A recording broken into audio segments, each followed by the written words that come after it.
اور ان کی والدہ کے خواب میں آتے ہیں حضرت ابراہیم علیہ السلام، اور حضرت ابراہیم علیہ السلام فرماتے کہ تیرے بیٹے کی روشنی لوٹا دی گئی ہے، اور صبح کو امام بخاری رحمۃ اللہ علیہ وہ پھر سے دیکھ سکتے۔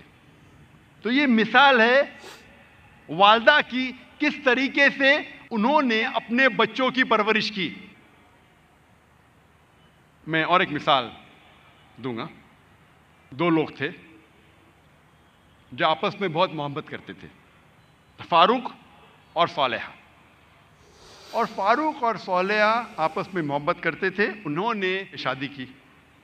شادی کے 3 مہینے بعد جہاد کا اعلان ہوتا ہے، اور فاروق جاتے ہیں جہاد پر۔ جہاد کے جانے سے پہلے وہ اپنی اہلیہ، اپنی بیوی صالحہ کو 30,000 دینار دیتے ہیں۔ 30,000 دینار ایک یوکے کے آدمی نے کیلکولیٹ کیا اور کہا کہ وہ ہوتے 2 ملین پاؤنڈ۔ 2 ملین پاؤنڈ کو میں تبدیل کروں گا روپیے میں، ہو جاتا ہے 15 کروڑ روپیے۔ وہ دیتے ہیں 30,000 دینار، 2 ملین پاؤنڈ، 15 کروڑ روپیے اپنی اہلیہ کو، اور کہتے ہیں کہ اسے محفوظ رکھو، اسے خرچ مت کرو، میں جہاد کے لیے جا رہا ہوں۔ اور پھر وہ جہاد کے لیے جاتے ہیں اور کہتے ہیں کہ انشاءاللہ میں 3 مہینے میں واپس لوٹوں گا۔ ان کے جانے کے چند مہینے بعد ان کی اہلیہ صالحہ کو ایک بیٹا پیدا ہوتا ہے۔ 1 سال گزرنے کے بعد ان کے شوہر واپس نہیں آتے، 2 سال گزرنے کے بعد واپس نہیں آتے، 2.5 سال بعد ایک شخص آ کے کہتا ہے صالحہ سے کہ میں نے تمہارے شوہر فاروق کو دیکھا کہ وہ گر گئے اور وہ گھائل ہو گئے۔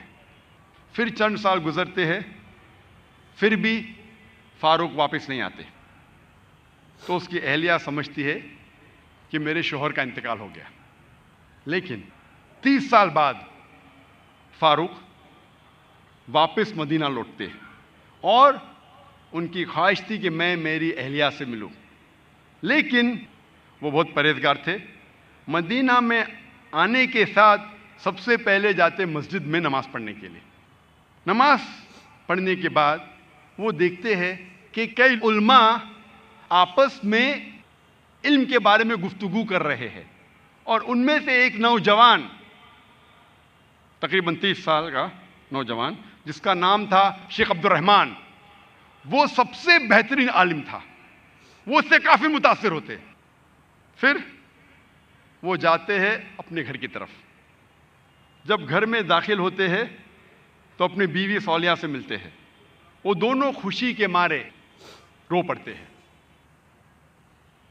اس کے بعد فاروق پوچھتا ہے کہ میرے 30,000 دینار تو محفوظ ہے نا، آپ نے اسے خرچ نہیں کیے؟ تو اس کی اہلیہ پوچھتی ہے آپ گھر آنے کے پہلے مسجد گئے تھے؟ ہاں بالکل صحیح، میں مسجد گیا تھا۔ وہاں آپ نے علماء کو دیکھا؟ ہاں میں دیکھا۔ کیسے؟ بہت اچھے۔ خوشی کی بات ہے کہ اس شہر میں ایسے علماء ہیں۔ تو اس کی اہلیہ اس سے پوچھتی ہے سب سے بہترین عالم آپ کو کون لگے؟ تو فاروق کہتے سب سے بہترین عالم تھے شیخ عبد الرحمن۔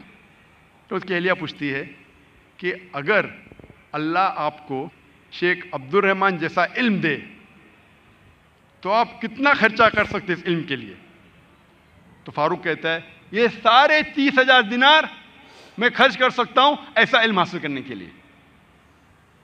پھر اس کی بیوی پوچھتی ہے کہ اگر آپ کا بیٹا ہو، اسے ایسا عالم بنانے کے لیے آپ کتنا خرچ کریں گے؟ تو فاروق کہتے میں 30,000 دینار سے زیادہ خرچہ کر سکتا ہوں، 15 کروڑ روپے سے زیادہ خرچہ کر سکتا ہوں اپنے بیٹے کو شیخ عبد الرحمن بنانے کے لیے۔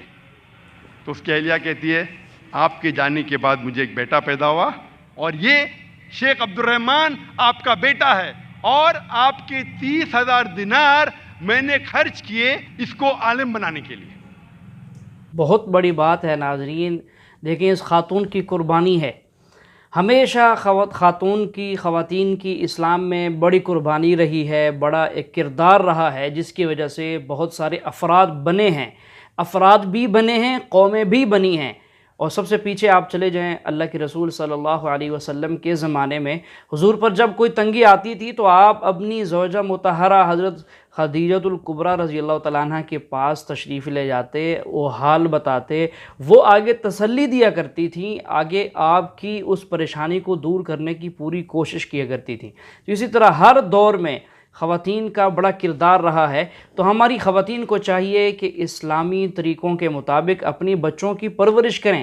دیکھیں، ایک قوم سنور گئی، ایک قبیلہ سنور گیا، ایک ڈاکوں کی جماعت سنور گئی جو ہمیشہ ڈاکہ ڈالا کرتے تھے، ایک بچے کے اس عمل سے متاثر ہوئے جو بچہ اپنے کپڑوں کے اندر اپنی ماں کے کہنے پر پیسے چھپائے ہوئے تھا، درہم چھپائے ہوئے تھا، جب اس نے ڈاکوں کو بتایا تو ڈاکو متاثر ہو گئے اور کیا کر دیا؟ ڈاکہ ڈالنے سے توبہ کر لی۔ تو یہ ایک بہت بڑا جو ہے وہ بڑی خوشنودی کی بات ہے کہ اگر ہماری خواتین پھر آج کے دور کے اندر بھی اسی عمل کو اپنا لیتی ہیں تو آج کے دور کے اندر بھی قومیں، اسی طرح قبیلے، اسی طرح افراد بن سکتے ہیں۔ دیکھیں، یہ جو واقعہ ڈاکٹر صاحب سنا رہے ہیں فاروق اور صالحہ والا، دیکھیں یہ خاتون ان پیسوں سے دوسری شادی کر سکتی تھی۔ جب ان کو پتہ چلا کہ میرے خاوند فوت ہو گئے، شہید ہو گئے اللہ کے راستے میں، تو ایک بچہ ہے، اس کی پرورش بھی ہوتی رہے گی، میں بھی اپنا گھر بسا لوں گی، شادی کر سکتی تھی، اپنے پیسے وہاں خرچ کر سکتی تھی، لیکن کیا نہیں خرچ کیے وہاں پر، اپنے اس بچے کو پڑھایا مدرسے کے اندر، اس پر خرچ کرتی رہی یہاں تک کہ وہ وقت کے امام شیخ عبد الرحمن بن گئے۔ تو ناظرین، بہت خوشی کا واقعہ ہے یہ۔ چلیں آگے سنتے ہیں اس بارے میں ڈاکٹر صاحب کیا کہتے ہیں۔ آپ انتظار کیجئے، آخر میں پھر آپ کو یہ بات بتائی جائے گی کہ 11ویں شریف منانا کیسا ہے۔ آپ سوچ سکتے اس وقت بیٹے کو عالم بنانے کے لیے والدہ خرچہ کرتی ہے 30,000 دینار، 2 ملین پاؤنڈز، 15 کروڑ روپے۔ آج کون سا مسلمان اپنے بیٹے کو عالم بنانے کے لیے 15 کروڑ روپیہ خرچہ کرنے کو تیار ہے؟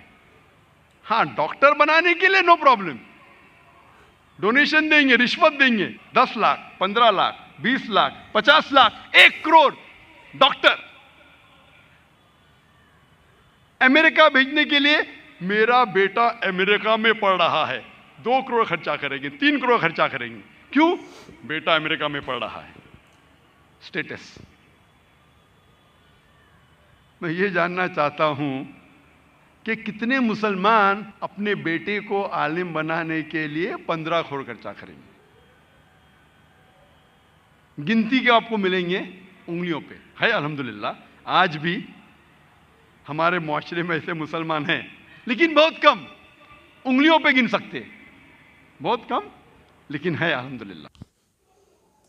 تو ناظرین، ربیع الثانی کے اندر 11ویں منانا، 11 ربیع الثانی کو دیگیں پکوانا، اسی طرح ایصال ثواب کا اہتمام کرنا، لوگوں کا اجتماع اکٹھا کرنا، یہ شریعت کے اندر کہیں بھی نہیں ملتا۔ اللہ کے رسول صلی اللہ علیہ وسلم کے زمانے میں یا صحابہ کرام کے زمانے میں یا ان کے بعد اولیاء اللہ کے زمانے میں یا یہی شیخ عبد القادر جیلانی رحمہ اللہ نے اپنی زندگی میں کسی سال 11ویں منائی ہو؟ صحابہ کی 11ویں، حضور کی 11ویں، کسی کی 11ویں انہوں نے بھی نہیں منائی، کہیں سے بھی ثابت نہیں ہے۔ یہ ایک بدعت ہے، ایک من گھڑت عمل ہے جس کا کرنا گناہ ہے اور جس کو چھوڑنا لازم ہے۔ مسند احمد کی ایک روایت ہے، اللہ کے رسول صلی اللہ علیہ وسلم ارشاد فرماتے ہیں، فرمایا ما احدث قوم بدعتا الا رفع مثلها من السنہ، کہ جو قوم کسی بدعت کو ایجاد کر لیتی ہے تو اللہ تعالیٰ اس قوم سے ایک سنت کو اٹھا لیتے ہیں۔ تو ہمیشہ بدعت کے ایجاد ہونے سے سنت بھی ٹالی جاتی ہے۔ تو ایک بڑا نقصان تو یہ ہوا کہ بدعت کا ایجاد کر لیا، گناہ کے اندر مبتلا ہو گئے، اور دوسرا بڑا نقصان یہ ہو گیا اس بدعت کی نحوست کی وجہ سے ہماری زندگی کے اندر سے سنت اٹھا لی جاتی ہے، سنت سے محروم ہو جاتے ہیں۔ تو ناظرین، 11ویں منانا کہیں بھی ثابت نہیں ہے، اس کو چھوڑیں، آج تک جو ہو گیا اس پر توبہ کریں، آئندہ عزم کریں کہ انشاءاللہ ان بدعات اور رسومات سے بچیں گے۔ اللہ تعالیٰ توفیق عمل نصیب فرمائے۔